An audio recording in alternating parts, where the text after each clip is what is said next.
والمرسلین خاتم النبیین وعلی آلہ واصحابہ واولیاء امتہ اجمعین برحمتک یا ارحم الراحمین۔ سرکار دو عالم نور مجسم شفیع اعظم صلی اللہ تعالیٰ علیہ وآلہ وسلم کی بارگاہ میں ہدیہ صلاۃ والسلام پیش کرنے سے دینی دنیاوی اخروی برکات فوائد حاصل ہوتے ہیں۔ امیر المومنین امام الواصلین شیر خدا مشکل کشا علی المرتضیٰ کرم اللہ تعالی وجہ الکریم سے حدیث مروی ہے کہ حضور اقدس شفیع محشر صلی اللہ تعالی علیہ وآلہ وسلم نے ارشاد فرمایا، ہر دعا آسمان کے درمیان ایک حجاب ہوتا ہے، پردہ ہوتا ہے، جس سے دعا کراس کرتی ہے اور مقام قبولیت تک پہنچتی ہے۔ تو فرمایا کہ ہر دعا اور آسمان کے درمیان ایک حجاب ہوتا ہے، حتیٰ کہ مجھ پر اور میری آل پر درود پڑھا جائے۔ اگر ایسا کیا جائے تو وہ پردہ چاک ہو جاتا ہے اور دعا آسمان میں داخل ہو جاتی ہے، اور اگر ایسا نہ کیا جائے تو فرمایا دعا واپس پلٹ آتی ہے۔ اس حدیث پاک سے معلوم ہوا کہ دعا جو ہے اس کے لیے درود و سلام ایک پر کی حیثیت رکھتا ہے کہ دعا سے قبل اور دعا کے بعد حضور جان نور علیہ السلام اور حضور کی آل اطہار پر درود شریف پڑھا جائے تو اس کی برکت سے دعا درجہ قبولیت تک پہنچ جاتی ہے۔ اس لیے ہمیں چاہیے کہ اپنے اعمال خیر کے اول و آخر اور اپنی دعاؤں کے اول و آخر سرکار اور سرکار کی آل اطہار پر درود و سلام کا شرف حاصل کرتے رہا کریں، تاکہ ہماری دعائیں رحمان جل شانہ کے دربار میں شرف قبولیت پائیں۔ اب بھی ہم سب مل کر اپنے آقا و مولا صلی اللہ تعالی علیہ وآلہ وسلم کے دربار انور میں ہدیہ صلاۃ والسلام پیش کریں۔ الصلاۃ والسلام علیکہ یا سیدی یا رسول اللہ وعلی آلک و صحابک یا سیدی یا حبیب اللہ۔ احباب ذی وقار، آج 10 رمضان المبارک کا دن گزر گیا۔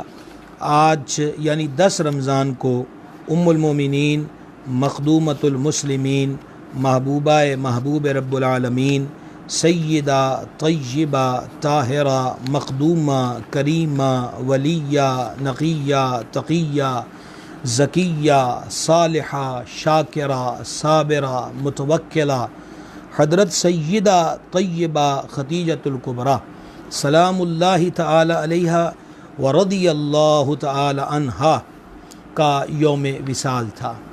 ام المومنین کی ذات بابرکات مجموعہ فضائل و بابرکات ہے۔ ام المومنین کو یہ شرف حاصل ہے کہ وہ ہمارے آقا و مولا صلی اللہ تعالی علیہ وآلہ وسلم کی پہلی زوجہ پاک ہیں۔ حضور اقدس علیہ الصلاۃ والتسلیم کے حرم شریف میں سب سے پہلے آنے کا شرف و سعادت انہیں حاصل ہے۔ یہی نہیں بلکہ سب سے پہلے قبول اسلام کا شرف بھی سیداتنا ام المومنین کی ذات بابرکات کو حاصل ہے۔ حضرت مخدومہ کا ذکر کا تعلق جو ہے وہ خاندان قریش کے ساتھ ہے۔ قریش جیسے عظیم قبیلے سے حضرت مخدومہ تعلق رکھتی ہیں۔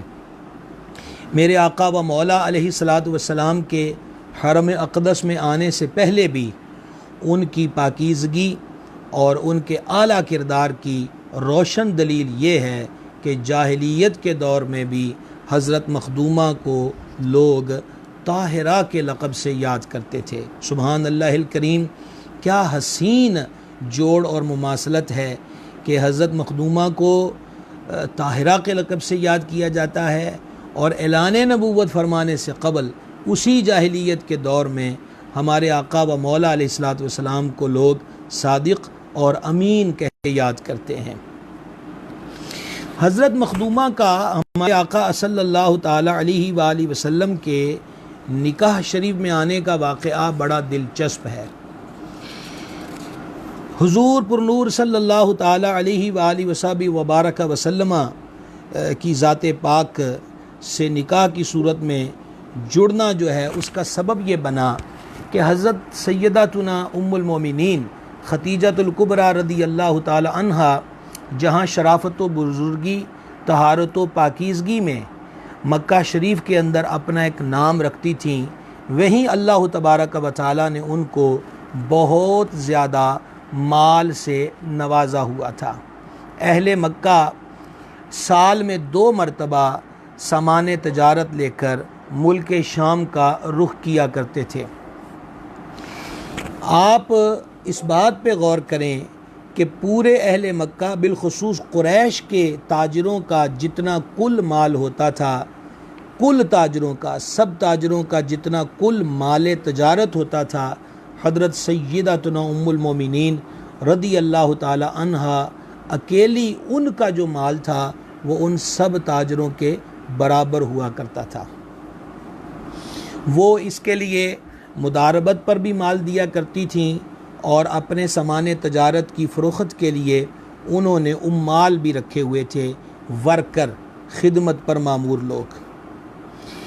حضور پر نور صلی اللہ تعالی علیہ وآلہ وصحبہ وبارک وسلم کے اعلان نبوت فرمانے سے قریباً 15 سال پہلے کا دور ہے۔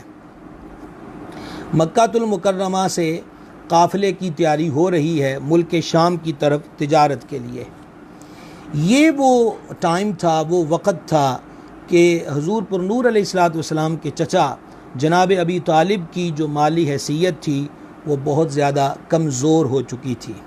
جناب ابو طالب نے حضور پر نور صلی اللہ تعالی علیہ وآلہ وسلم سے تذکرہ کیا کہ اہل مکہ کے مال تجارت کا قافلہ ملک شام کا رخ کر رہا ہے، تو میں یہ چاہتا ہوں کہ ام المومنین سیداتنا خدیجہ الکبریٰ رضی اللہ تعالی عنہا کا انہوں نے نام لیا کہ آپ ان کا جو مال ہے وہ ملک شام کو لے کر چلے جائیں، تاکہ اس سے جو آمدن ہو اس سے ہمارے گھریلو معاملات اور جو مالی معاملات ہیں وہ بہتری کی طرف آ جائیں۔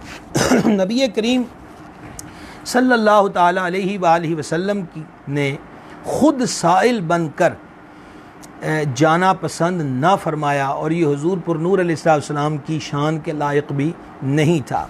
آقا کریم علیہ السلام نے جناب ابی طالب کو جواب دیا، فَلَعَلَّهَا أَن تُرْسِلَ إِلَيَّ فِي ذَلِكَ، فرمایا شاید کہ وہ خود ہی پیشکش کر دیں اور وہ خود ہی اس سلسلے میں مجھے دعوت دیں۔ سبحان اللہ، حضور علیہ السلام جب بھی لعل فرما دیں، جس کا عموماً مطلب یہی ہوتا ہے کہ شاید، چاہے یہ اعلان نبوت نہیں فرمایا تھا پر حضور علیہ السلام وصف نبوت، شان نبوت سے متصف تو تھے، تو یہاں بھی حضور کا جو لعل فرمانا تھا وہ یقین کے درجے کی بات تھی۔ اور ایسا ہی ہوا کہ یہ جو باہمی گفتگو تھی یہ ام المومنین رضی اللہ تعالی عنہا تک پہنچ گئی، تو انہوں نے حضور پر نور صلی اللہ تعالی علیہ وآلہ وصحبہ وبارک وسلم کی طرف یہ پیغام بھیجا کہ انہ قد دعانی الی البعثۃ الیک ما بلغنی من حدیثک، کہ آپ کو جو میں دعوت دے رہی ہوں اس کی وجہ صرف یہ ہے کہ مجھ تک آپ کے بارے میں یہ بات پہنچی ہے، وعظم امانتک وکرم اخلاقک، کہ آپ امانت داری میں اور حسن اخلاق کے اندر اپنا ثانی نہیں رکھتے۔ آپ غور کیجئے، ابھی اعلان نبوت فرمانے میں کم و بیش 15 سال باقی ہیں، اور یہ ہمارے آقا علیہ السلام کی حسین سیرت ہے، یہ حضور کا ستھرا اور نکھرا ہوا بابرکت کردار ہے کہ زبان پر یہی ہے کہ ان جیسا صادق کوئی نہیں، ان جیسا امین کوئی نہیں، ان جیسا حسن اخلاق کا پیکر کوئی نہیں۔ یہ بچے کی زبان پر عام تھا، اور ان اوصاف سے ام المومنین بھی پوری طرح واقف تھی۔ تو انہوں نے کہا وَأَنَا أُعْطِيكَ ضِعْفَ مَا أُعْطِي رَجُلٌ مِّن قَوْمِكَ، کہ اگر آپ میرے مال کو لے جانے کی، جو میرا مال تجارت ہے، ملک شام کو لے جانے کی پیشکش کو قبول فرما لیں، تو جو میں معاوضہ دوسروں کو دیا کرتی ہوں اس سے دگنا معاوضہ آپ کی خدمت میں پیش کیا جائے گا۔ تو رسول پاک صلی اللہ تعالی علیہ وآلہ وسلم نے ان کی اس پیشکش کو قبول فرما لیا، اور ان کی اس پیشکش کا تذکرہ چچا جناب ابو طالب سے کیا تو انہوں نے کہا ان ھذا لرزق ساقہ اللہ الیک، بے شک یہ رزق ہے جو اللہ تبارک و تعالی نے آپ کو عطا فرمایا ہے۔ اس سفر میں ام المومنین رضی اللہ تعالی عنہا نے اپنے غلام میسرہ کو حضور جان عالم علیہ الصلوۃ والسلام کے ساتھ کر دیا، اور انہوں نے اپنے غلام میسرہ کو تاکید خاص کی کہ کسی بھی معاملے میں حضور اقدس صلی اللہ تعالی علیہ وآلہ وسلم کی نافرمانی نہ کرے، اور نہ ہی میسرہ حضور علیہ الصلوۃ والسلام کی رائے سے اختلاف کرے۔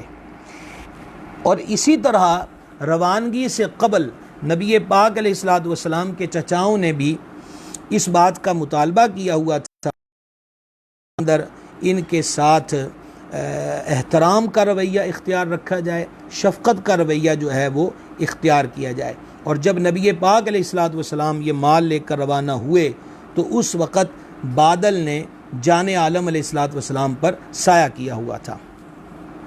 لیجئے جناب، مکہ شریف سے قافلہ تجارت ملک شام کی طرف روانہ ہو گیا، یہاں تک کہ وہ شام کے اندر بصرہ کے بازار میں ایک درخت کے نیچے اس قافلے نے پڑاؤ کیا۔ اس پڑاؤ کی جگہ کے بالکل قریب راہب نستورہ کی عبادت گاہ واقع تھی۔ راہب میسرہ سے پہلے بھی واقف تھا، کیونکہ میسرہ کی آمد و رفت ان تجارتی امور میں، تو آج نستورہ حیران ہو کر میسرہ کے پاس آیا اور کہنے لگا یا میسرۃ من ھذا الذی نزل تحت ھذہ الشجرہ، کہ اے میسرہ یہ بتاؤ کہ وہ جو درخت کے نیچے رونق افروز ہیں وہ کون ہیں؟ میسرہ نے کہا کہ یہ حرم والوں میں ہیں، قریش کے ہی ایک راہب نے کہا کہ حضور نور صلی اللہ تعالی علیہ وآلہ وسلم کی ذات پاک کے لیے میسرہ کی زبان سے یہ الفاظ سن کر راہب نے جو انکشاف کیا وہ بڑا قابل توجہ ہے۔ آپ حضرات بھی اس کو بڑے غور کے ساتھ سنیے گا، ایک اہم ترین پوائنٹ پر میں آپ حضرات کی توجہ دلانا چاہتا ہوں۔ اس نے کہا کہ اس درخت کے سائے میں نبی کے سوا کوئی نہیں ٹھہرا، یعنی وہ اپنی ہسٹری بتا رہا ہے، اپنی معلومات شیئر کر رہا ہے کہ جس درخت کے نیچے نبی پاک علیہ السلام جلوہ گر ہوئے ہیں، اس درخت کے نیچے ہمیشہ اللہ کے نبیوں نے ہی قیام فرمایا ہے۔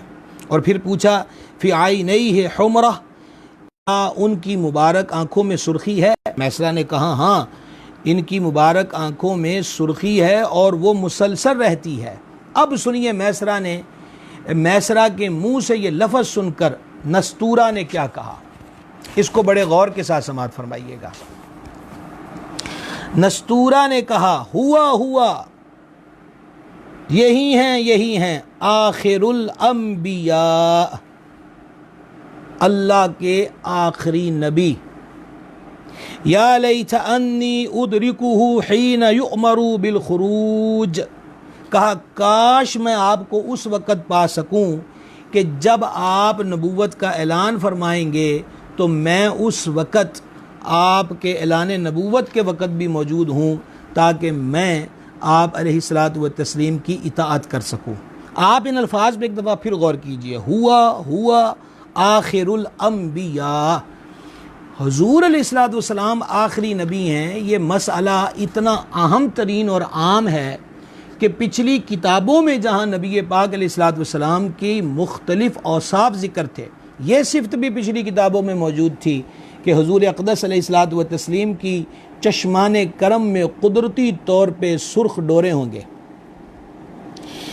اور جہاں یہ صفات تھی وہاں حضور علیہ الصلوۃ والسلام کی یہ صفت بھی کہ حضور آخری نبی ہیں، یہ پچھلی کتابوں میں بھی موجود تھا۔ لہذا عقیدہ ختم نبوت کا تعلق کسی سیاسی پارٹی کے منشور سے نہیں، اس کی یہ عقیدہ کسی مولانا، کسی پیر صاحب، کسی سیاسی، سماجی اور دینی جماعت یا کسی آستانے سے بنایا ہوا نظریہ نہیں ہے۔ حضور آخری نبی ہیں، یہ وہ عقیدہ ہے جو عرشوں سے نازل ہوا، اور نہ صرف یہ کہ قرآن مجید میں بیان فرمایا رب العزت نے، بلکہ جو پچھلی کتابیں آسمانی تھیں اور جو صحیفے تھے ان میں بھی اسی بات کا تذکرہ موجود تھا اور ہے کہ حضور اقدس صلی اللہ تعالی علیہ وآلہ وسلم اللہ جل شانہ کے آخری نبی ہیں۔ اس عقیدے پر یقین رکھنا ضروریات دین میں سے ہے، شک شبے کی کوئی گنجائش ہی نہیں۔ شک وہاں رہتا ہے کہ کوئی بندہ اپنی سوچ اور اپنی فکر بیان کرے اور کوئی اس پہ غور و فکر کر کے کہے کہ نہیں میرا تمہاری اس رائے سے اختلاف ہے، جب اللہ اور اس کا رسول فرما دیں تو ایک ہی جواب ہے، صدق اللہ العظیم و صدق رسولہ النبی الکریم الامین۔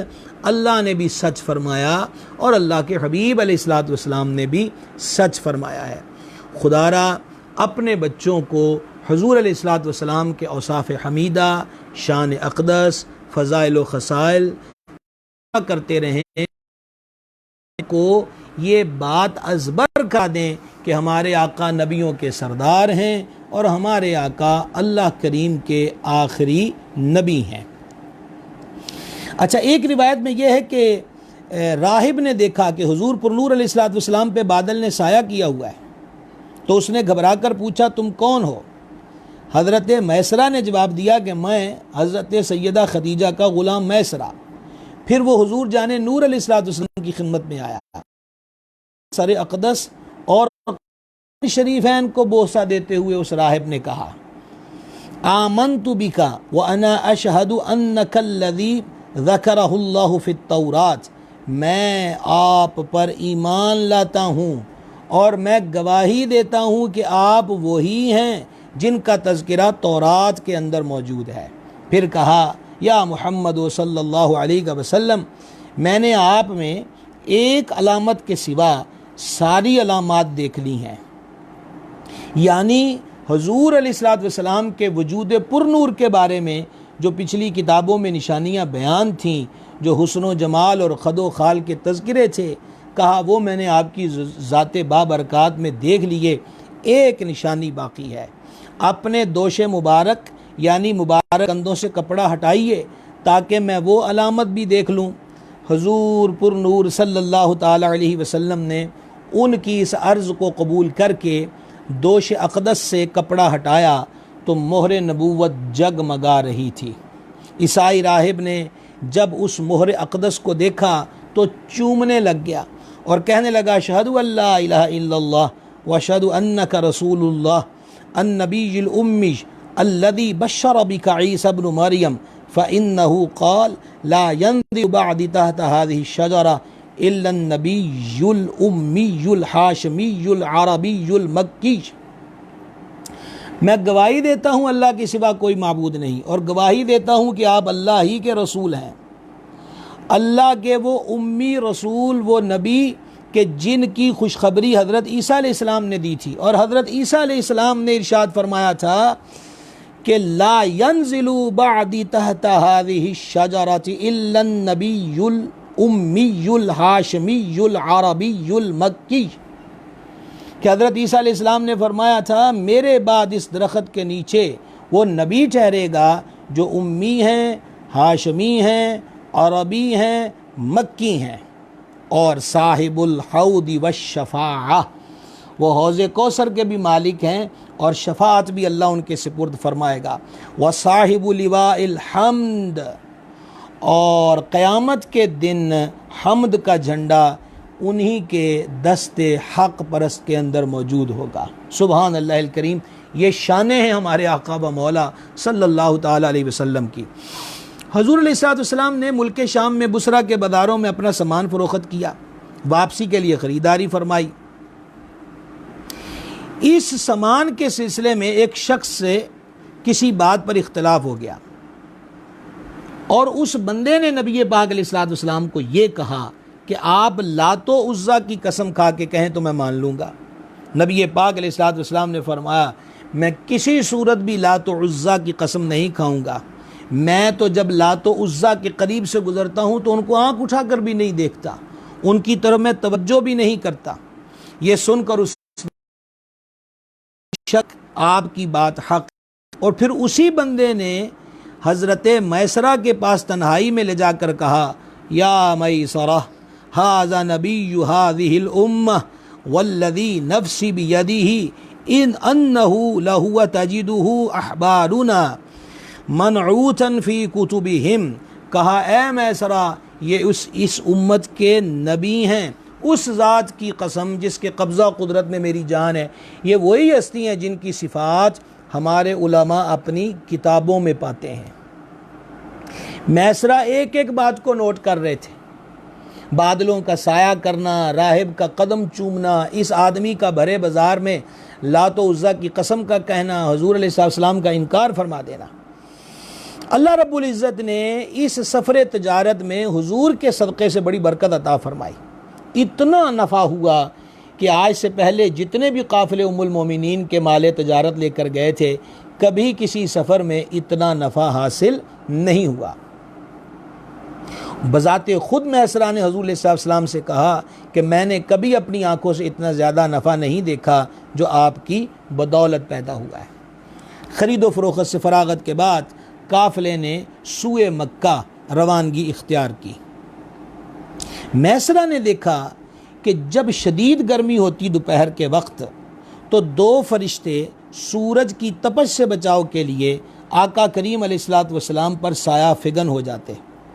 اللہ تبارک و تعالی نے یہ مناظر دکھا کر حضرت میسرہ کے دل میں نبی پاک علیہ السلام کی محبت ڈال دی، اور میسرہ حضور کی اوصاف و کمال و معجزات کو دیکھ کر غلاموں کی طرح ہاتھ باندھے حضور کے سامنے پیش پیش رہتے. اب قافلہ مکہ المکرمہ کے قریب پہنچ چکا. مر الظہران ایک جگہ کا نام ہے. اس مقام پر پہنچا تو میسرہ نے عرض کی کیا ایسا ممکن ہے کہ آپ حضرت ختیجہ کے پاس مجھ سے پہلے پہنچ جائیں اور انہیں تجارت میں جو نفع وغیرہ ہوا ہے رسول کریم علیہ الصلوۃ والتسلیم اور سرخ رنگ کے ایک جوان اونٹ پہ سوار ہو کے آگے بڑھ گئے. دوپہر کے وقت حضور علیہ السلام مکہ شریف میں داخل ہوئے. یہ وہ وقت تھا کہ حضرت سیداتنا ام المومنین اپنی سہیلیوں کے ہمراہ مکان کے بالا خانے میں جلوہ گر تھیں، اور ان کے ساتھ ان کی سہیلیاں تھیں جن میں حضرت سیداتنا نفیسہ رضی اللہ تعالی عنہا بھی تھیں. حضرت ختیجہ نے حضور علیہ السلام کو مکے میں داخل ہوتے دیکھا کہ حضور علیہ السلام اونٹ پر سوار ہیں اور دو فرشتے جو ہیں وہ حضور علیہ السلام پہ سایہ کیے ہوئے تھے. آپ کی جو ساتھ والی سہیلیاں تھیں وہ بھی یہ منظر دیکھ کر حیرت و استعجاب کی دنیا میں کھو گئیں. جب حضور علیہ السلام ام المومنین کے پاس پہنچے اور انہیں اس تجارتی سفر میں جو نفع پہنچا ہے بتایا تو وہ بہت خوش ہوئیں، اور آپ نے فرشتوں کو جو حضور علیہ السلام پہ سایہ فگن دیکھا تھا اس کے بارے میں تصدیق کرنا چاہی کہ وہ جو میں نے دیکھا ہے کہ آپ پر کوئی سایہ کیے ہوئے تھے وہ آپ ہی کے لیے تھے یا کسی اور کے لیے. چنانچہ یہ جو ان کے دل میں سوال تھا اس کے بارے میں حضور علیہ السلام سے میسرہ کے بارے میں پوچھا کہ میسرہ کہاں ہے. سرکار علیہ السلام نے فرمایا اسے میں پیچھے کھلے جنگل میں چھوڑ آیا ہوں. اب میسرہ کو بلایا گیا تو حضرت ام المومنین بالا خانے پر ہی رونق افروز تھی. انہوں نے دوبارہ جب میسرہ کے ساتھ حضور علیہ السلام پھر واپس تشریف لا رہے تھے تو دیکھا کہ میسرہ پر نہیں صرف حضور کی ذات پر فرشتوں نے سایہ کیا ہوا ہے، تو یقین کر لیا، یقین ہو گیا کہ یہ نبی پاک علیہ السلام کی خصوصیت ہے. اور پھر میسرہ نے جناب سرگزشتے سفر جو تھی وہ ام المومنین کے سامنے پیش کی کہ ان پہ تو بادل سایہ کرتا ہے، فرشتے سایہ کرتے ہیں، راہب نے ان کے قدموں کو چوما، بھرے بازار میں مجھے بندے نے خبر دی کہ یہ اللہ کے نبی ہیں. احباب ذی وقار، حضرت ام المومنین رضی اللہ سچ ہے جو تم نے بیان کی ہے، ان محمدًا لنبی ھذہ الامہ، تو بے شک محمد کریم علیہ السلام اس امت کے نبی ہیں. قد عرفت انہ کائن لہذہ الامہ نبی ینتظر ھذا زمانہ، اور کہا کہ میں پہچان گیا ہوں کہ آپ اس امت کے وہی نبی ہیں جن کا اور یہ زمانہ حضور ہی کا زمانہ ہے. تو جناب جب تجارت میں برکت کو دیکھا اور معجزات جلیلہ کو دیکھا اور حسن اخلاق کی اور صداقت و امانت کی دھوم تو پہلے بھی موجود تھی، تو ان تمام چیزوں سے متاثر ہو کر ام المومنین کے دل میں خواہش بیدار ہوئی کہ وہ حضور علیہ السلام کے حرم میں حضور کے نکاح میں آ جائیں، اور اس کے لیے انہوں نے اپنی بہت ہی بااعتماد سہیلی حضرت سیداتنا نفیسہ بنت حضور علیہ السلام کی خدمت میں آپ کی رضا جاننے کے لیے بھیجا۔ انہوں نے آ کے سرکار علیہ السلام سے عرض کیا کہ آپ کو کس چیز نے شادی سے روکا ہوا ہے؟ حضور اقدس علیہ السلام نے ظاہری طور پر جو مال کی کمی تھی اس کا بھی تذکرہ فرمایا، تو انہوں نے اس بات کو بیان کیا کہ حضرت سیداتنا خدیجۃ الکبریٰ اگر آپ سے نکاح کرنا چاہیں تو آپ قبول نہیں فرما لیں گے؟ حضور اقدس علیہ السلام نے فرمایا کہ یہ کیسے، تو حضرت مجھ پہ ڈال دیں۔ علیہ السلام نے حضرت ام نکاح کا جو ان کی خواہش تھی، ان کی عرض تھی، اس کو قبول فرما لیا۔ آپ کی سہیلی واپس آپ کی خدمت میں آئیں اور کہا مبارک ہو کہ حضور علیہ السلام نے قبول فرما لیا ہے۔ اور پھر ام المومنین نے اپنے چچا عمر بن اسد کے پاس کسی کو بھیجا کہ عقد کے وقت وہ بھی موجود ہوں، اور ادھر حضور علیہ السلام کے چچاؤں میں جناب ابی طالب اور حضرت امیر حمزہ اور حضرت سیدنا ابو بکر صدیق اور دیگر قبائل کے رؤساء کے ساتھ حضرت ام المومنین کے مکان پر تشریف لائے اور نکاح فرمایا۔ یہ نکاح کی پروقار تقریب سعید سرکار علیہ السلام جب ملک شام سے واپس تشریف لائے تو اس کے 2 ماہ 25 دن بعد منعقد ہوئی تھی، اور سیداتنا ام المومنین رضی اللہ تعالی عنہا کو آج سرکار کے حرم شریف میں موجودگی کا شرف حاصل ہو گیا۔ اس مقام پر جب یہ نکاح شریف ہوا ہے تو جناب ابی طالب نے اس مقام پر ایک بلیغ خطبہ پڑھا جس کا مضمون یہ ہے: سب تعریفیں اللہ کے لیے ہیں جس نے ہمیں حضرت ابراہیم کے فرزند حضرت اسماعیل کی نسل سے بنایا، ہمیں معد و مضر کی لڑی سے پیدا فرمایا، اپنے گھر کا محافظ اور حرم شریف کا متولی بنایا، ہمارے لیے ایسا گھر بنایا جس کا حج کیا جاتا ہے، ایسا حرم بنایا جس میں آنے والا امان میں رہتا ہے، ہمیں لوگوں پر حاکم بنایا، یقیناً میرا یہ بھتیجا محمد بن عبداللہ صلی اللہ تعالیٰ علیہ وآلہ وسلم ایسا جوان ہے کہ کوئی مرد اس کے ہم پلہ نہیں، یہ سب پہ بھاری ہے، مال میں اگرچہ کم ہے لیکن مال ڈھلتی چھاؤں ہے جو ایک سے دوسرے کی طرف منتقل ہوتا رہتا ہے، جبکہ میرا بھتیجا اعلیٰ نسب لوگوں میں سے ہے جن کی قرابت داری تم جانتے ہو۔ اس نے خدیجہ بنت خویلد کو نکاح کا پیغام دیا ہے اور میرے مال میں سے اتنا مال نقد اور ادھار بطور مہر دیا ہے، اللہ کی قسم اس کے بعد میرے اس بھتیجے کے لیے بہت بڑی خبر اور بہت بڑی بزرگی والا معاملہ ہے۔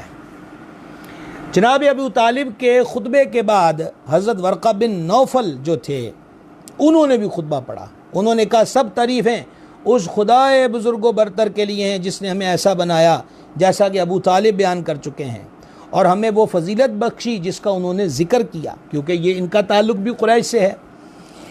چونکہ ہم تمام اہل عرب کے سردار اور ان کے پیشوا ہیں، اور تم سب بھی ان تمام فضیلتوں کے اہل اور جامع ہو کہ کوئی گروہ تمہاری فضیلت کا انکار نہیں کر سکتا، اور کوئی ایک شخص بھی تمہارے فخر و شرف کو رد نہیں کر سکتا، اس لیے ہماری خواہش ہے کہ تمہارے ساتھ عقد نکاح کے ذریعے اتصال و یگانگت ہو جائے۔ اے گروہ قریش گواہ ہو جاؤ کہ میں نے 400 دینار مہر کے عوض خدیجہ بنت خویلد کو سرکار اقدس سیدنا محمد بن عبداللہ صلی اللہ تعالیٰ علیہ وسلم کی زوجیت میں دے دیا۔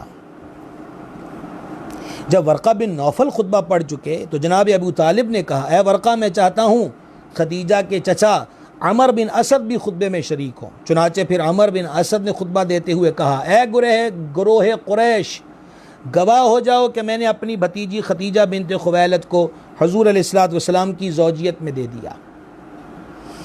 نکاح کے بعد ام المومنین نے حضور اقدس سے عرض کیا کہ اپنے چچا سے فرمائیے کہ اونٹوں میں سے ایک اونٹ ذبح کر کے لوگوں کو کھانا کھلائیں، یہ دعوت ولیمہ ہونے لگی ہے۔ اس کے بعد آپ تشریف لائے اور اپنی اہلیہ سے باتیں کیجیے۔ چنانچہ لوگوں کو کھانا کھلانے کے بعد حضور تشریف لائے اور حضور نے ام المومنین سے کلام فرمایا، اس سے اللہ نے آپ کی آنکھوں کو ٹھنڈک عطا فرمائی۔ اور اس مقام پر جناب ابو طالب نے خوشی و مسرت کا اظہار کرتے ہوئے کہا تھا، الحمدللہ الذی اذھب عنا الکرب ورفع عنا الہموم، سب خوبیاں اس ذات کے لیے جس نے ہم سے مصیبتیں دور فرمائیں اور ہم سے غموں کو دور کر دیا۔ احباب ذی وقار، یہ مختصر تذکرہ میں نے آپ کے سامنے رکھا ہے ام المومنین رضی اللہ تعالی عنہا کے نکاح کے بارے میں۔ ایک عظیم رفیقہ حیات، حضور علیہ السلام کے حرم کا چراغ، حضور علیہ السلام کے لیے راحت کا سامان تھیں ام المومنین سیدتنا خدیجۃ الکبریٰ سلام اللہ تعالی علیہا۔ مشکل سے مشکل وقت میں کبھی بھی ان کے مبارک قدموں میں لغزش نہیں آئی، کٹھن سے کٹھن دور بھی آیا، لیکن ام المومنین رضی اللہ تعالی عنہا ہر وقت حضور علیہ السلام کے ساتھ رہی ہیں۔ ایک دن بھی ان کی زبان پاک سے شکوے کا لفظ حضور کی بارگاہ میں ادا نہیں ہوا۔ آپ اندازہ کیجئے، جب آقا علیہ السلام پر پہلی وحی نازل ہوئی، حضور میں جلوہ گر تھے، تو حضور علیہ السلام ام المومنین کے پاس تشریف لائے اور آپ نے جو غار کے اندر واقعہ ہوا تھا وہ سارے کا سارا بیان کر دیا، اور نبی پاک علیہ الصلاۃ والتسلیم کے قلب انور پر پہلی وحی کا جو روب تھا اس کا اثر قلب انور پہ جاری تھا۔ حضور علیہ السلام نے فرمایا ہمیں اپنے نفس کریم کا ڈر ہے۔ اب سنیے ام المومنین نے حضور سے کیا عرض کی، کہا ایسا ہرگز نہ ہوگا، خدا کی قسم اللہ تبارک و تعالی کبھی آپ کو رسوا نہ کرے گا، کیونکہ آپ صلہ رحمی کرتے، کمزوروں کا بوجھ اٹھاتے، محتاجوں کے لیے کماتے، مہمان کی ضیافت کرتے اور حق کی راہ میں جو مصیبتیں آتی ہیں ان کو برداشت کرتے ہیں۔ یہ پہلی وحی کے نزول کے بعد جان عالم صلی اللہ علیہ وسلم نے جو ارشاد فرمایا تھا گھر آ کر، اس پر ام المومنین کہہ رہی ایسا کبھی نہیں ہو سکتا۔ اور پھر دیکھیں حضور کی صفتیں بیان فرما رہی ہیں، آپ کمزوروں کے لیے کماتے ہیں، آپ صلہ رحمی کرتے ہیں، آپ مہمان کی ضیافت کرتے ہیں، آپ اللہ کی راہ میں مشقتوں کو اٹھانے والے ہیں۔ اور اس کے بعد وہ پھر ورقہ بن نوفل کے پاس گئے ہیں اور جا کر معاملہ پیش کیا ہے، تو ورقہ بن نوفل نے کہا کہ وہ فرشتہ جو ہے جو حضرت موسیٰ علیہ السلام پہ بھی اترا تھا، اور کہا ہے کاش میں ان دنوں میں جوان ہوتا اور کاش میں اس وقت تک زندہ رہتا کہ جب آپ کی قوم آپ کو نکالے گی۔ حضور علیہ السلام نے فرمایا کیا میری قوم مجھے مکہ سے نکالے گی؟ کہا ہاں، جب بھی کوئی شخص یہ چیز لے کر آیا جیسی آپ لائے ہیں تو اس سے دشمنی کی گئی۔ اگر مجھے آپ کا وہ زمانہ نصیب ہوا جب آپ اعلان نبوت فرمائیں گے تو میں آپ کی بھرپور مدد کروں گا۔ ہم نے میاں بیوی کے حقوق کے ضمن میں 4 سے 5 نشستیں کی، اور بیویوں کے بارے میں ایک چیز بیان کی، وہ شوہر کی دلجوئی کریں، اس کے غم اور خوشی میں اس کے شریک رہیں،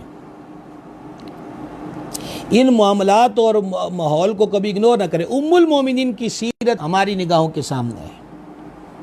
وہ اس مقام پر بھی آقا کریم صلی اللہ تعالی علیہ وآلہ وصحبہ وبارک وسلم کی ذات پاک کے ساتھ یوں اظہار کر رہی ہیں موافقت کا، حضور کے ساتھ رہنے کا، دل جوئی کا۔ یہ حسین کردار ہے جو امت کی تمام عورتوں کے لیے ایک سیرت ہے اپنانے کے لیے۔ بڑا مشکل وقت تھا، اعلان نبوت فرمانے کے بعد آسانیاں نہیں ہوئیں، بہت زیادہ مخالفتوں کا سامنا کرنا پڑا، قدم قدم پہ تکالیف کا سامنا تھا، قدم قدم پر راہوں میں کانٹے بچھائے جا رہے ہیں۔ حضور علیہ السلام حرم میں نماز پڑھتے ہیں، اوجڑیاں لا کے کندھوں پہ رکھ دی جاتی ہیں، پھبتیاں کسی جاتی ہیں۔ سرکار علیہ السلام کسی کو پیغام حق دیتے ہیں تو مکے کے لوگ جو ہیں شور و غل کرتے ہیں، باہر سے کوئی بندہ آتا ہے تجارت یا دیگر امور کے لیے تو مکے کے بڑے بڑے لوگ اس کو یہی سمجھاتے تھے ہر کسی کی بات مکے میں سن لینا، اور پھر وہ حضور صلی اللہ علیہ وسلم کا نام لے کر کہتے تھے ان کی بات کو نہ سننا۔ طنز و مزاح کیا جا رہا ہے، پتھر برسائے جا رہے ہیں، کبھی مبارک گلے کے اندر چادر جو ہے اس کو زور سے بھینچا جا رہا ہے، کبھی کچھ ہو رہا ہے۔ ہمیں تو دین بڑی آسانی کے ساتھ مل گیا ہے اور اس لیے ہم اس کی قدر نہیں کر رہے۔ اس کی حفاظت کے معاملے میں ہم سے کتنی سستیاں ہو رہی ہیں۔ یہ ہمارے معاشرے میں جتنے فتنے عقائد کے معاملے میں برپا ہوتے ہیں، کاش ماں باپ نے دین کی اہمیت کو سمجھا ہوتا اور یہ اسباق اپنی اولاد کو خود پڑھائے ہوتے تو جتنے بھی طوفان بدتمیزی ہیں اور فتنوں کے جکھڑ ہیں وہ ہماری نئی پیڑھیوں پہ کبھی اثر ہی نہ کر سکتے۔ ہم نے ایک ہی چیز سکھائی، مال کیسے کمانا ہے، مال کیسے کمانا ہے۔ بھئی جتنا یہاں رہنا ہے اتنی یہاں کے لیے سٹرگل کی جائے، جتنا وقت قبر حشر میں گزارنا ہے اتنی وہاں کے لیے سٹرگل کی جائے۔ یہ کون سکھائے گا؟ دین کا علم مدرسے کی چار دیواری تک محدود ہو کے رہ گیا، اور مدرسے کی چار دیواری میں کتنے افراد ہیں؟ عام طور پہ اگر ہم ان کا پرسنٹیج نکال کر دیکھیں کتنے لوگ ہیں جو مدرسے کی چھت کے نیچے بیٹھ کر علم دین پڑھتے ہیں، وہ کون سا طبقہ ہے؟ جو سب سے اعلیٰ علم تھا اس کے لیے کیا تصور اور کیا نظریہ آ گئے؟ ہمیں سوچنا چاہیے۔ سرکار نے یہ پیغام عام کرنے کے لیے بڑی تکلیفیں سہی ہیں۔ ہم یہ کہتے ہیں ہمیں حضور سے محبت ہے، حضور سے عشق ہے، اس صحابی سے سیکھیے جن کو مکے میں سولی دی جانے لگی تھی، اور مکے کے سولی دینے والے ایک بندے نے کہا تھا کہ تم تو چاہتے ہوگے کہ تمہاری جگہ تمہارے نبی کو یہاں کھڑا کیا جاتا، کہا تم حد سے گزر رہے ہو، تم تو بہت آگے کی بات کر گئے ہو، ہم تو اتنی بات بھی نہیں سہ سکتے کہ حضور کی مبارک ایڑی میں کانٹا چپ جائے اور ہم آرام سے اپنے بستر پہ بیٹھے ہوں۔ سرکار علیہ السلام تبوک پر پہنچے تھے، تبوک بڑا لمبا سفر ہے،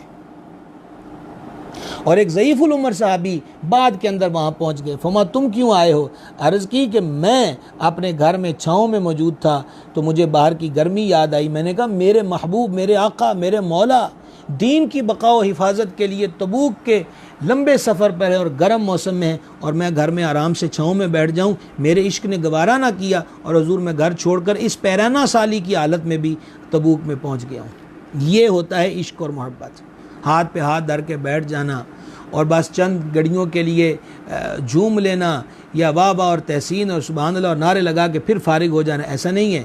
یہ بڑی مشکل سے دین ہمارے پاس پہنچا ہے۔ سرکار صدیق پاک نے اس کے لیے مارے کھائی ہیں، مولا مرتضیٰ نے اس کے لیے شہادت کا جام نوش کیا ہے، سرکار عمر پاک نے اس کے لیے شہادت کا جام نوش کیا ہے، سرکار ذوالنورین اس دین کی بقا کے لیے مرتبہ شہادت پر فائز ہوئے ہیں۔ کربلا والوں نے اپنا سب کچھ اس دین کے لیے قربان کر دیا۔ ہم انہی سے سیکھ لیں۔ کون ہے کوئی ادنا چیز پر اپنی جان قربان کرتا ہے، بلکہ جان بچانے کے لیے وہ قیمتی سے قیمتی چیز قربان کر دیتا ہے کہ میری زندگی بچ جائے۔ دیکھتے نہیں ہم جگر کی پلانٹ کے لیے لوگ بیرون ملک جائیدادیں بیچ کر چلے جاتے ہیں کہ ہمارا جگر کا پلانٹ ہو جائے، نیا جگر ہمارے ہاں لگ جائے، ہماری زندگی بہتر طریقے سے گزر جائے۔ ان حضرات صحابہ کرام اور آل رسول کی شہادتیں ہمیں یہ بتاتی ہیں کہ یہ دین کو معمولی چیز نہیں ہے، یہی سب سے قیمتی چیز ہے، اور اس کی قیمت کیا ہے اندازہ کر لو کہ ہمیں اپنی جانیں تک اس کی بقا اور تحفظ کے لیے قربان کرتی۔ بتانا یہ چاہتا تھا کہ بڑا مشکل وقت تھا، پھر وہ وقت بھی آیا کہ اہل مکہ نے باہمی مشاورت کر کے حضور پر نور علیہ السلام اور حضور کے گھرانے کا سوشل بائیکاٹ کر دیا۔ 3 سال شیب ابی طالب میں ایک حویلی کے اندر سرکار علیہ السلام نے اور حضور کے غلاموں نے اور بشمول ام المومنین سیدتنا خدیجہ الکبریٰ سلام اللہ تعالی علیہ نے 3 سال کم و بیش وہاں پر گزارے۔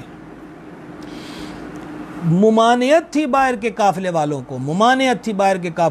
کو کہ کوئی بھی ان کو کھانے پینے کی چیز فروخت نہیں کرے گا۔ مکے کے لوگوں کو ڈرایا گیا تھا کہ جو ان کے ساتھ تعلق رکھے گا، جو ان سے میل ملاقات کرے گا، اس کا بھی اسی طریقے کے ساتھ سوشل بائیکاٹ کر دیا جائے گا۔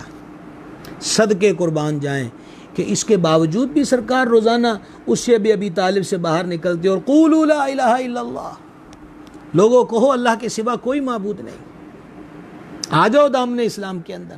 اور پھر اس کے بدلے میں حضور اقدس علیہ السلام زخم سہتے ہیں، تکلیفیں سہتے ہیں۔ سرکار زخم لکھا کر اور اہل مکہ کی زیادتیوں کو سہ کر، لیکن پیغام حق دے کر جب واپس تشریف لاتے ہیں تو ام المومنین کی ذات پاک کو دیکھیں۔ وہ سرکار کی مرہم پٹی کرتی ہیں، وہ زخموں کو صاف کرتی ہیں، لیکن اتنی ایک وقت بھی انہوں نے یہ لفظ نہیں کہے سرکار علیہ الصلوۃ والسلام سے کہ ایک تو یہ ہو گیا کہ میں اتنی امیر عورت تھی اور آج حالت یہ ہے کہ ہمیں پتے کھانے پڑ رہے ہیں، لوگوں نے ہمارا بائیکاٹ کر دیا ہے، اور اب پھر باہر جا کر ان کو پیغام دیتے ہیں اور زخم کھا کے تشریف لے آتے ہیں۔ چھوڑ دیجئے اس کام کو، ہرگز نہیں۔ احباب ذی وقار، دل پہ ہاتھ رکھ کے یہ جملے سنیے گا، دل پہ ہاتھ رکھ کے۔ اگر آپ ایک سطر سمجھ گئے تو پھر آپ یہ سمجھ جائیں گے کہ حضور کو ام المومنین سے اتنی محبت کیوں تھی۔ ایک سطر ہے، مرہم پٹی کرتی ہیں اور ساتھ ہی ساتھ یہ کہتی ہیں آپ گھبرائیے گا نہ، آپ حق پر ہیں، اللہ آپ کے ساتھ ہے۔ یہ معمولی بات نہیں ہے۔ ایک مالدار عورت، شرافت و بزرگی میں جس کی شہرت ہے، اور وہ شیب ابی طالب میں سوشل بائیکاٹ ہوا ہے، اس کا سامنا فرما رہی ہیں۔ وہاں موجود صحابہ کرام علیہم رضوان فرماتے ہیں کہ ہم جگہیں بدلتے رہتے تھے، کس خدشہ رہتا تھا کہ اہل مکہ کسی وقت بھی طیش میں آ کر حملہ کر دیں گے۔ ایک صحابی پاک رضی اللہ عنہ فرماتے ہیں کہ فاقہ اتنا شدید تھا شیب ابی طالب میں کہ مجھے کھانے کے لیے میں چیز تلاش کر رہا، مجھے ایک چمڑے کا ٹکڑا ملا تو میں نے اس کی گرد اتار کے اس چمڑے کے ٹکڑے کو پانی میں ابالا دے کر میں نے وہ پی کر اپنی بھوک کو مٹایا۔ ایسی سخت حالت میں صدقے قربان جائیں ام المومنین کی استقامت، ام المومنین کی استقامت۔ وہ یہی کہتی ہیں آپ گھبرائیے گا نہیں، اللہ آپ کے ساتھ ہے۔ یہی بات تھی کہ حضور پر نور صلی اللہ تعالیٰ علیہ وسلم نے جب تک ام المومنین ظاہری حیات کے ساتھ حضور کے حرم میں حاضر رہی ہیں، سرکار نے دوسرا نکاح نہیں فرمایا، اور ان کا وصال بھی ہو گیا۔ بقیہ ہماری پاکیزہ مقدس عالی مرتبت عفت معاب امہات المومنین ہماری مقدس مائیں حضور کے حرم میں آ گئیں، لیکن حضور ام المومنین خدیجہ الکبریٰ کو کبھی نہیں بھولے۔ ام المومنین مخدومۃ المسلمین سیداتنا صدیقہ بنت صدیق اکبر رضی اللہ تعالیٰ عنہما فرماتی ہیں کہ گھر کے اندر بکری ذبح کی جاتی تو اس کے گوشت کا اچھا سا پیس حضور علیہ السلام منتخب فرماتے اور کسی کو فرماتے کہ یہ فلاں کو دے آؤ، وہ خدیجہ کی سہیلی تھی، یہ فلاں کو دے آؤ، وہ خدیجہ اس سے پیار کرتی تھی۔ آقا علیہ السلام کی خدمت میں تحائف آیا کرتے تو حضور علیہ السلام، یہ مدینہ شریف کی بات ہے، حضور علیہ السلام فرمایا کرتے یہ چیز فلاں کو دے دو، وہ خدیجہ کی سہیلیوں میں سے ہے، یہ چیز فلاں کو دے دو، وہ خدیجہ پاک سے محبت کیا کرتی تھی، خدیجہ پاک ان سے محبت کیا کرتی تھی۔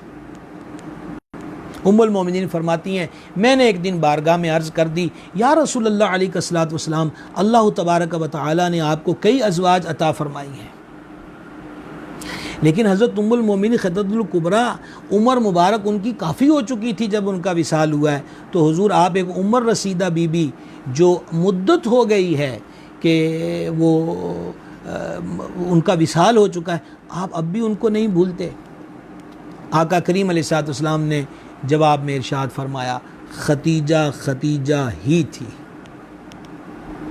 اور ایک مقام پہ تو یہاں تک فرمایا، میں کہتا ہوں یہی جو سطر اگلی میں آپ کو بیان کرنے لگا ہوں، اتنی ایک سطر ہی ام المومنین کی فضیلت کے لیے کافی ہے کہ جان عالم صلی اللہ تعالیٰ علیہ وآلہ وسلم نے ام المومنین مخدومۃ المسلمین کے لیے یہ ارشاد فرمایا تھا کہ مجھے اللہ تبارک و تعالیٰ کی طرف سے حضرت خدیجہ الکبریٰ کی محبت عطا کی گئی ہے، وہ محبوب جو محبوب کل کائنات ہے، وہ محبوب جو محبوب خدا ہے، وہ فرماتے ہیں کہ میرے دل میں اللہ تبارک و تعالی نے ام المومنین مخدومۃ المسلمین کی جو محبت ہے وہ اللہ کی طرف سے عطا کردہ ہے۔ تو کوئی موقع آ گیا، ایک دفعہ ایسا ہوا کہ حضرت خدیجہ پاک کی ہمشیرہ جو تھیں وہ آستان نبوت پر حاضر ہوئیں اور دروازے پر انہوں نے اجازت کے لیے جب وہ بولیں تو آپ عموماً جانتے ہیں کہ اکثر بھائیوں کی آوازیں ایک دوسرے سے میل کھایا کرتی ہیں، بہنوں کی آوازیں ایک دوسرے سے مشابہت رکھا کرتی ہیں. تو حضرت ام المومنین خدیجہ الکبریٰ سلام اللہ تعالیٰ علیہا کی ہمشیرہ پاک کی جو آواز تھی، ان کا لہجہ تھا، وہ کافی ملتا تھا ام المومنین کی ذات پاک سے. تو سرکار علیہ الصلوۃ والتسلیم ٹیک لگائے ہوئے رونق افروز تھے. تو جب ان کی آواز سنی تو حضور کو ام المومنین یاد آ گئی، اور حضور علیہ الصلوۃ والتسلیم جیسے ایک آواز کو دیکھ کر ایک مدت سے وہ جو ام المومنین کا فراق بھی تھا، تو حضور کو وہ آواز دیکھی ام المومنین یاد آئی. تو حضور علیہ الصلوۃ والسلام جلدی اٹھ کر جو تھا وہ نشست فرما ہو گئے، بیٹھ گئے سرکار علیہ الصلوۃ والسلام کہ جیسے خدیجہ پاک کی آواز. یہ محبت کی کیفیت تھی. تو گزارش یہ کرنا چاہتا تھا، یہ کوئی معمولی بات نہیں ہے. مشکل ترین وقت، مشکل ترین دور کا سامنا حضرت ام المومنین سیداتنا مخدومہ خدیجہ الکبریٰ رضی اللہ تعالیٰ عنہا نے کیا، اور پورے صبر و رضا سے، پوری استقامت سے، پوری ہمت سے. وفا کے عروج پر تھیں حضرت مخدومہ کی ذات پاک. اور یہی سبب تھا کہ آپ اندازہ کریں کہ حضور صلی اللہ علیہ وسلم غار حرا میں ہیں تو ام المومنین وہاں حضور کو کھانا بنا کر پیش کرایا کرتی تھیں، 2 3 دن کا، 4 دن کا. اور ایک دن کھانا لے کر وہ حاضر خدمت ہو رہی ہیں غار حرا کے اندر. اللہ جل شانہ نے جبریل امین علیہ السلام کو بھیج دیا، اور جبریل امین علیہ السلام نے بارگاہ میں آ کے سرکار کی خدمت میں سلام پیش کیا اور عرض کی، یا رسول اللہ صلی اللہ علیہ وسلم، خدیجہ پاک ہیں، دسترخوان میں کھانا لے کر آپ کے لیے آ رہی ہیں، مجھے اللہ جل شانہ نے بھیجا ہے. اور اللہ فرماتا ہے کہ اے محبوب علیہ الصلوۃ والسلام، خدیجہ آ رہی ہیں، میرا سلام خدیجہ کو کہہ دیا جائے. اللہ تبارک و تعالی، یعنی کتنی پیاری بات ہے کہ سلام اللہ کا اسم شریف بھی ہے. سلام، اللہ جل شانہ آپ کو سلام فرماتا ہے. اور محبوب علیہ الصلوۃ والسلام ایک جنت کے اندر ایسا محل کہ جس کے اندر کوئی شور و شغب نہیں ہوگا، جس کے اندر کسی قسم کا شور و غل نہیں ہوگا، ایک ایسے حسین محل کی خوشخبری ام المومنین کو دے دیجئے جو اللہ تبارک و تعالی نے ان کے لیے جنت میں تیار کیا ہے. اور جبریل امین علیہ السلام نے ساتھ ہی عرض کی، یا رسول اللہ علیہ الصلوۃ والسلام، میرا سلام بھی ام المومنین خدیجہ پاک کی خدمت میں پیش کر دیا جائے. اس کا جبریل ملحوظ رکھے ادب، جنتی گوہریں گھر سے اسے بخش رب، کوئی تکلیف اس میں نہ شور و شغب، منزل من قصب لا نصب لا صخب، ایسے کوشک کی زینت پہ لاکھوں سلام، رات دن ہے جہاں سر بسجدہ ادب، رفعتیں جس کو ہر آن دیتا ہے رب، خاص جلوہ گہے تاجدار عرب، منزل من قصب لا نصب لا صخب، ایسے کوشک کی زینت پہ لاکھوں سلام، برسیں جس پہ صحابے کرم روز و شب، دور جس سے صدا ہر بلا و تعب، جائے فرح و سکون و سرور و طرب، منزل من قصب لا نصب لا صخب، ایسے کوشک کی زینت پہ لاکھوں سلام، ہے زمانے میں شان خدیجہ عجب، خلد میں مسکن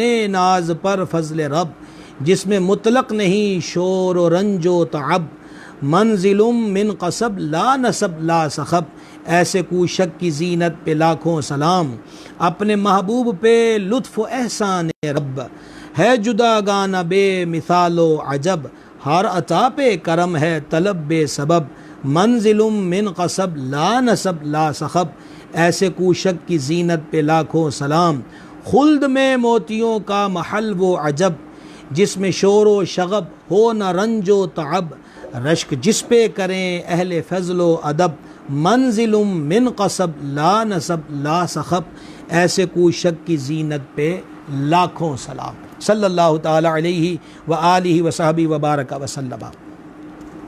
اباب ذی وقار ام المومنین سرکار سیدتنا ام المومنین مخدومۃ المسلمین خدیجہ الکبریٰ رضی اللہ تعالی عنہا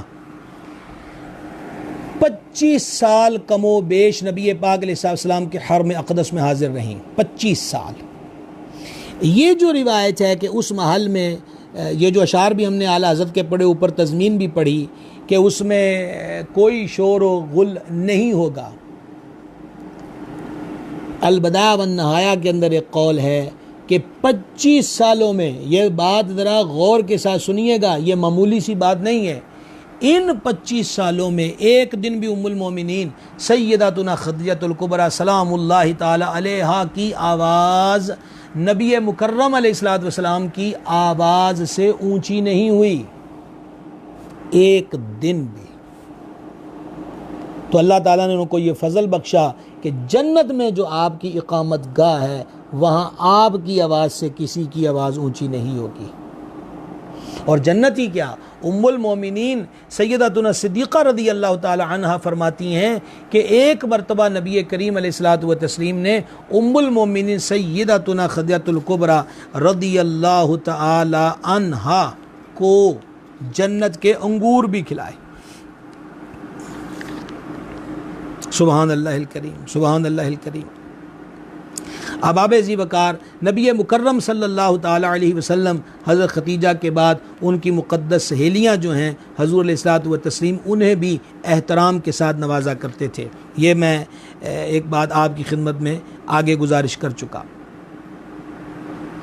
سبحان اللہ الکریم، سبحان اللہ الکریم۔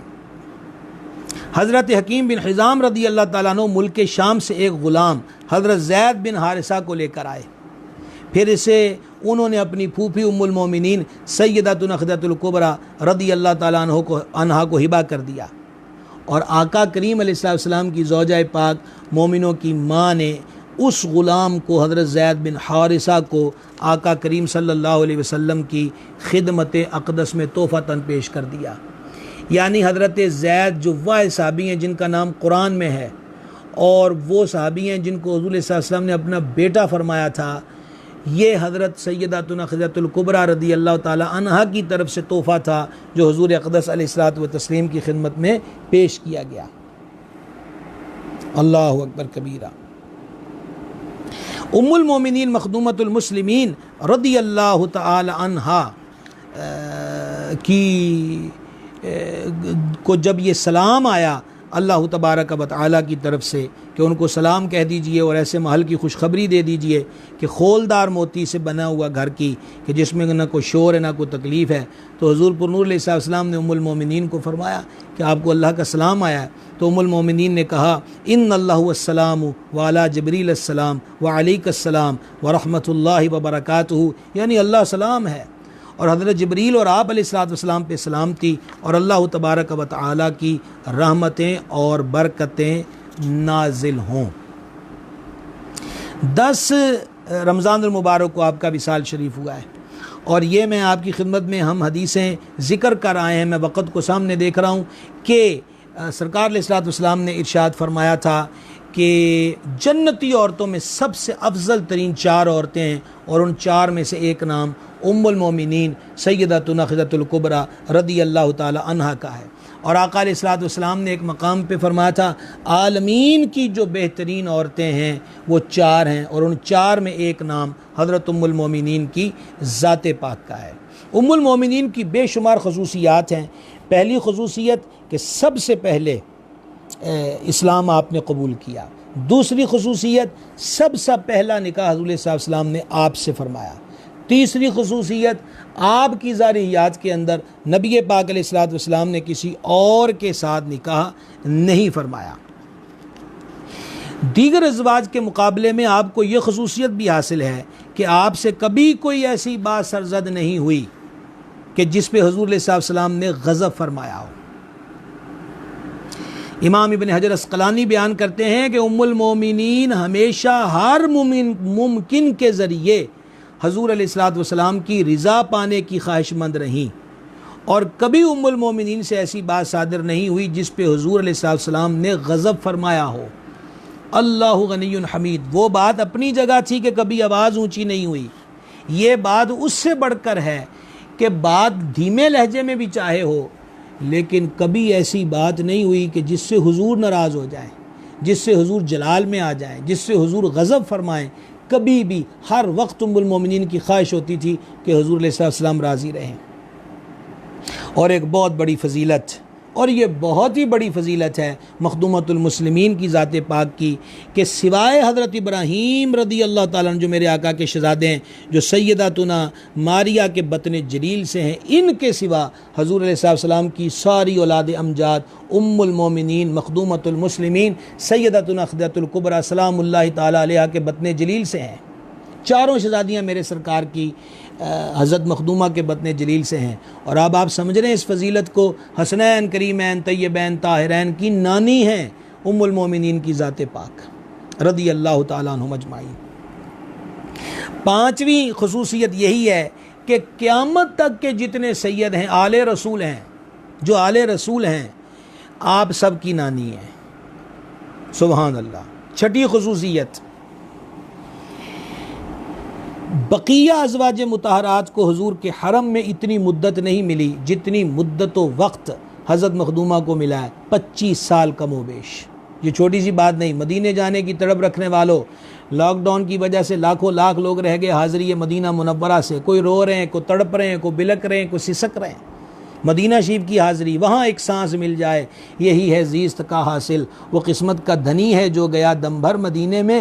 بخت پر وہ بندہ سمجھتا ہے جو ایک بار مدینہ شریف روضہ انور کی زیارت کر لے۔ سوچئے ام المومنین کا مقام کیا ہوگا جو 25 سال کم و بیش ہمارے آقا و مولا علیہ السلام کے حرم اقدس میں حاضر ہوئیں۔ اور ساتویں خصوصیت یہ ہے کہ جبریل امین جب حضور کی خدمت میں حرا میں پیغام لے کر آئے اور آقا علیہ السلام اللہ کے نبی ہیں، اس کا ظہور شروع ہونے لگا، اعلان شروع ہونے لگا، یہ سب سے پہلی خبر کو سننے والی ذات ام المومنین کی ذات پاک ہے، اور سب سے پہلے اس کو قبول کرنے والی ذات بھی ام المومنین کی ذات پاک ہے۔ نبی کریم علیہ الصلوۃ والتسلیم کے بعد اسلام میں سب سے پہلے آپ نے نماز پڑھی ہے۔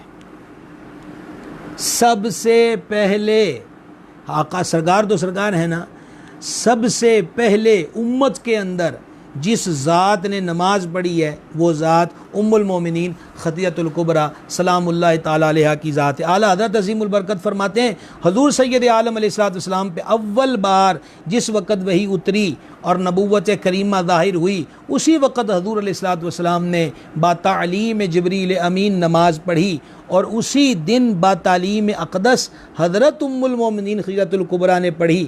دوسرے دن حضرت امیر المومنین علی المرتضیٰ نے حضور کے ساتھ پڑھی کہ ابھی سورہ مزمل نازل بھی نہ ہوئی تھی، تو ایمان کے بعد پہلی شریعت نماز ہے، اور سب سے پہلے امت میں جس نے نماز پڑھی وہ ام المومنین مخدومۃ المسلمین سیدتنا خدیجہ الکبریٰ سلام اللہ تعالی علیہا کی ذات پاک ہے۔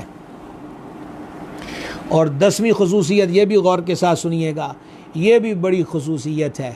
ایک ہوتا ہے ادب و احترام کہ پتہ چل گیا حضور اللہ کے نبی ہیں، اللہ کے رسول ہیں، آخری نبی ہیں، ان پہ قرآن اترتا ہے، یہ اللہ کے محبوب ہیں، شفاعت ان کے ہاتھ میں ہے، یہ نبیوں کے بادشاہ ہیں۔ ان چیزوں کے علم کے بعد تعظیم احترام کا جذبہ پیدا ہونا، جیسا آپ میسرہ کے بارے میں سن چکے کہ جب حضرت میسرہ نے ملک شام میں حضور کے معجزات کو دیکھا ہے تو ان کے دل میں تعظیم ادب بیٹھ گئے۔ کیا بات ہے سیداتنا ام المومنین کی ذات پاک کی کہ اعلان نبوت سے کم و بیش 15 سال پہلے حضور کے حرم میں حاضر ہو گئیں، اور کم و بیش 15 سال بعد حضور علیہ السلام نے 40 سال کی ظاہری عمر مبارک میں اعلان نبوت فرمایا۔ یہ اعلان نبوت سے قبل جو عرصہ گزرا ہے وہ عرصہ بھی ام المومنین کا حضور کے ساتھ ادب اور تعظیم کی کیفیت میں گزرا ہے۔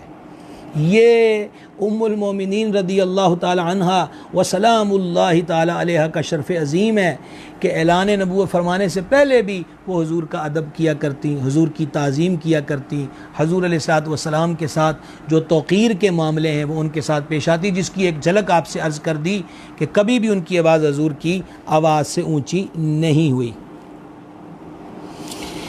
اللہ اکبر کبیرہ۔ جب ام المومنین کا آخری وقت آیا تو حضور علیہ السلام ان کے پاس تشریف لائے، اور سرکار علیہ السلام نے فرمایا خدیجہ تمہیں اس حالت میں دیکھنا مجھے گراں گزرتا ہے، لیکن اللہ نے اس گراں گزرنے میں کثیر بھلائی رکھی ہے۔ تمہیں معلوم ہے کہ اللہ نے جنت میں میرا نکاح تمہارے ساتھ، مریم بنت عمران اور حضرت موسیٰ کی بہن کلثم اور فرعون کی بیوی آسیہ کے ساتھ فرمایا ہے۔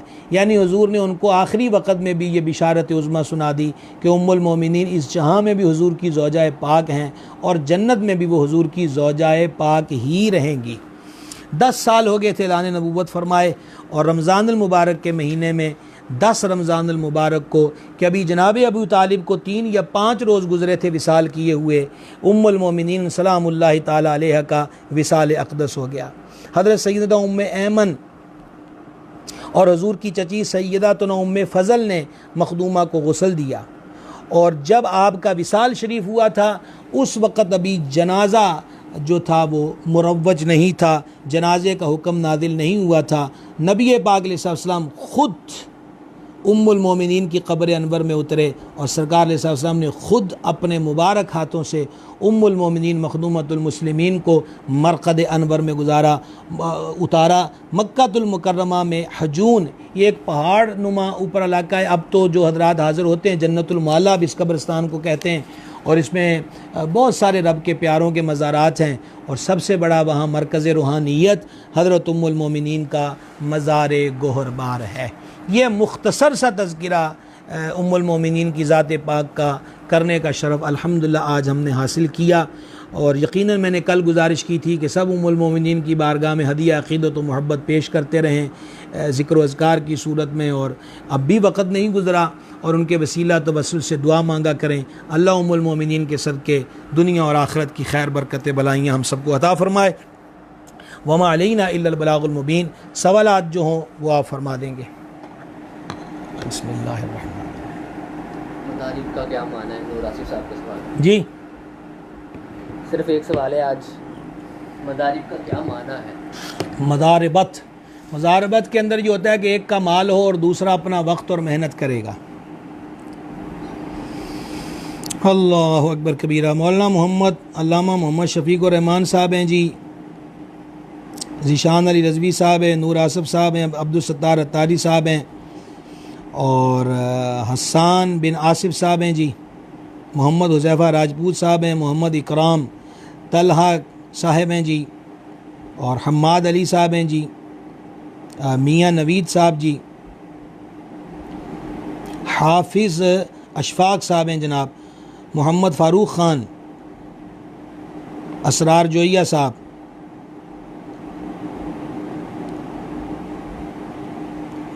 ملک ثقلین رضا، نور آصف صاحب، یہ جتنے نام میرے سامنے جناب آئے آپ سب کو خوش آمدید، اہلا و سہلا۔ علامہ محمد مسعود احمد،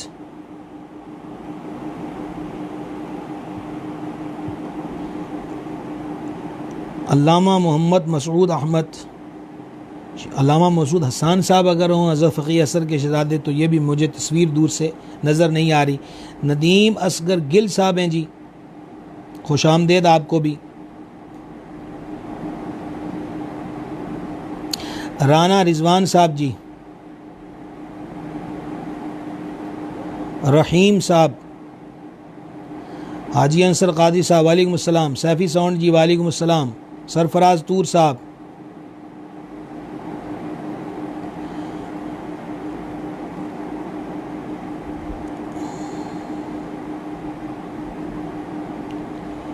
انشاءاللہ تعالی کل کا ہمارا موضوع کیا ہوگا؟ کل کا ہمارا موضوع ہے میت کو غسل دینے کے مسائل، میت کا غسل اور کفن، غسل اور کفن کے بارے میں جو شریعت مطہرہ کے احکامات ہیں، میت کو غسل کیسے دیا جائے گا، اس کو کفن کیسا دینا چاہیے۔ ڈاکٹر عبدالکریم صاحب آ گئے جی وعلیکم السلام۔ اچھا، مرد و عورت کے کفن میں فرق کیا ہے، غسل کے سے ریلیٹڈ جتنے معاملات ہیں یہ بھی ایک بنیادی چیز ہے، سیکھنی چاہیے۔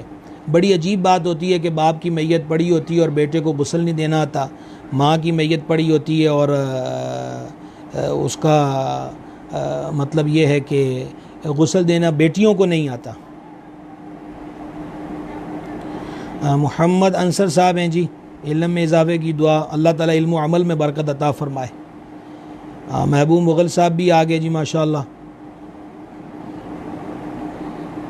تو یہ کل کا عنوان جو ہے وہ ہر ایک مرد و عورت سب کے لیے یکساں مفید ہے، تو آپ سب کو دعوت ہے کہ کل کے سلسلے میں بھی جڑے رہیے گا۔